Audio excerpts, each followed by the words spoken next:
I'm Jeff Fischel with the ACC Digital Network, brought to you by Ruby Tuesday. Florida State football fans are keeping an eye on three key numbers. 11.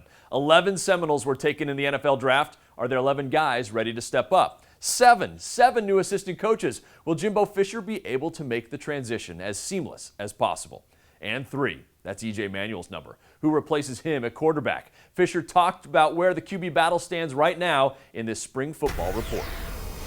Well, I think we got 3 outstanding young guys. I think we got Jameis Winston, who had a tremendous spring. I think we got Jacob Coker, who had a very good spring, played with a broken foot a lot of it, then really came on big, strong, athletic guy that can play.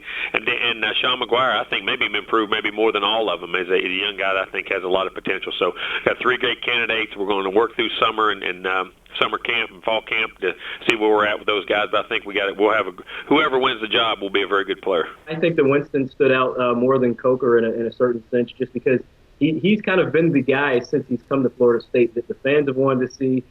Jimbo Fisher's raved about both of those guys, but he's really raved about Jameis ever since Jameis stepped foot on campus.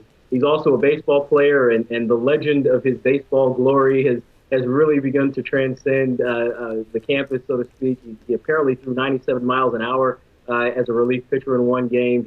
He's got a couple of triples. He's hitting pretty well right now on the field in that regard. So he's got that side story as well. So it seems as if he's a guy that everyone wants to see get that job. And again, in the spring game, he was 12 of 15, threw for 205 yards, had 2 touchdown passes. His first pass of the spring game actually was a touchdown. So it's looking a lot like Jameis Winston is going to end up being that guy. But you can't discount Jacob Coker. He's got the size, he's got the mobility, and he's got the arm strength that Jimbo Fisher is also looking for.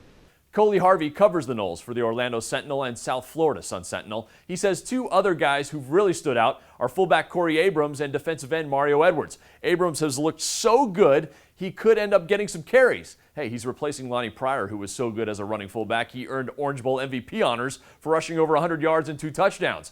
Edwards, of course, needs to step up because Bjorn Werner, Tank Carradine, and Brandon Jenkins were all taken in the NFL draft. Keep checking back with us for more spring football reports. I'm Jeff Fischel. You're watching the ACC Digital Network, brought to you by Ruby Tuesday.